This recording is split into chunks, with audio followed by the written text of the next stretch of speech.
Si l'ensemble de ces plaintes existentielles médicalisées peut avoir un impact socio-professionnel, ce n'est pas à cette dimension que la plainte banale ajoute le plus volontiers son grain de sel.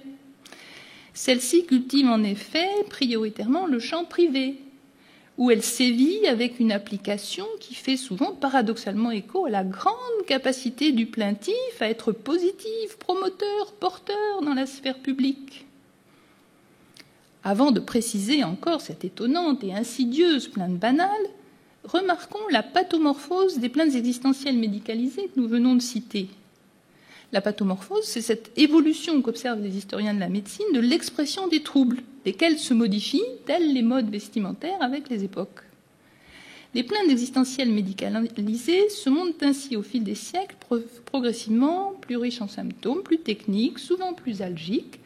La prise en compte de la douleur, qui était rare au début du XXe siècle, est devenue un droit.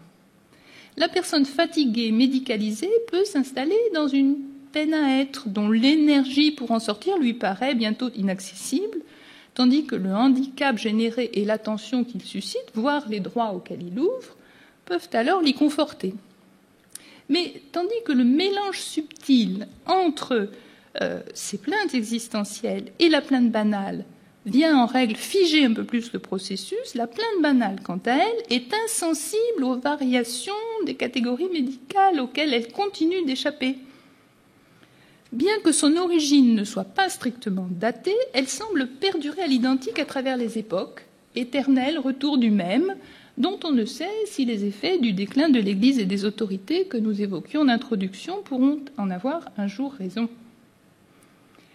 Pour avancer dans notre tentative de saisie de l'insaisissable, considérons un instant la plainte commune, mais non banale, au sens que nous tentons de définir, et les effets de celle-ci. La plainte communément en lien avec une souffrance physique ou psychique produit deux types d'effets opposés. D'une part, la détermination chez le témoin qui la reçoit d'actes et de conduites concrètes instrumentales. D'autre part, une mise en cause de l'existence même. L'action du témoin qui reçoit la plainte peut décider du soulagement de celle-ci. La mise en cause de l'existence peut déterminer son aggravation. La plainte banale, quant à elle, peut susciter les mêmes deux effets. Mais, à l'inverse de la plainte commune, elle va se trouver soulagée, non pas par les actes que les témoins compatissants lui proposent, mais par leur échec, lequel est d'ailleurs quasi inéluctable. Quant au rapport du plaintif banal à l'existence, il est longtemps protégé de l'angoisse, de la crise des fondements. Ceci, tant qu'il parvient, non sans ambivalence, nous l'avons dit, à jouer de mise en doute, de minoration, de disqualification. Peu accessible aux soins, le plaintif banal en est aussi peu friand. Ce sont plutôt ses collatéraux qui cherchent de l'aide, lorsqu'il en vient à se nourrir de l'effet délétère de sa plainte sur eux, lesquels s'épuisent en effet de bonne volonté à soutenir en vain le plaintif. Les descendants et les conjoints sont plus exposés que les amis et collègues, car se rajoute un enjeu illusoire mêlant amour, culpabilité, quête de reconnaissance.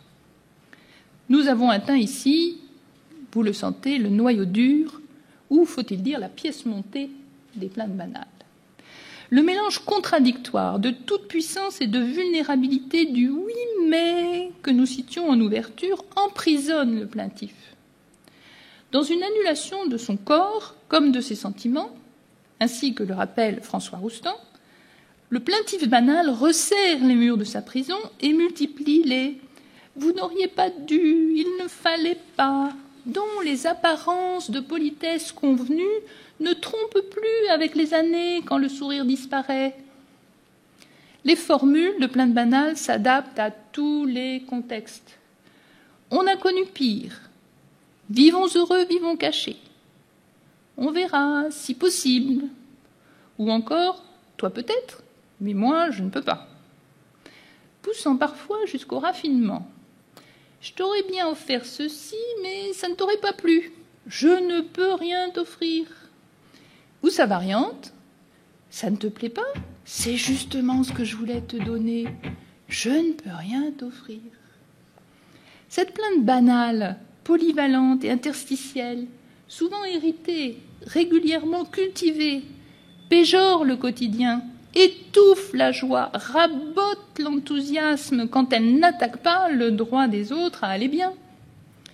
Comme un nectar morbide décuplant la persévérance toxique de ceux qui s'en régalent, la plainte banale se nourrit, se développe, fructifie dans la dépréciation commune.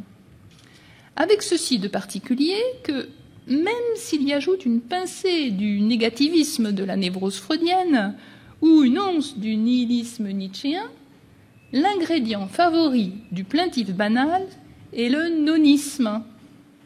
Pétri de nonisme, il interpose entre soi et l'autre, à tout propos, et plus encore à toute proposition, un non.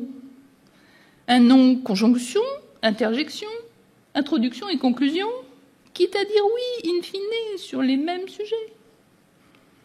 Ivre d'anti-bonheur, repu de minoration, de péjoration à gogo, le plaintif banal connaîtra-t-il le destin du garçon qui criait au loup lorsque rattrapé par la dépression avérée, ou celui de la chétive pécore qui voulait se faire aussi grosse que le bœuf, ici repu de l'échec et de la frustration des autres, jusqu'à l'égarement et à son isolement, à moins que ce soit le destin de la belette entrée dans un grenier qui guette notre plaintif ordinaire.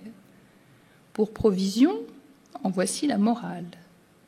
Ce que je vous dis là, l'on le dit à bien d'autres, mais ne confondons point, par trop approfondir, leurs affaires avec les vôtres.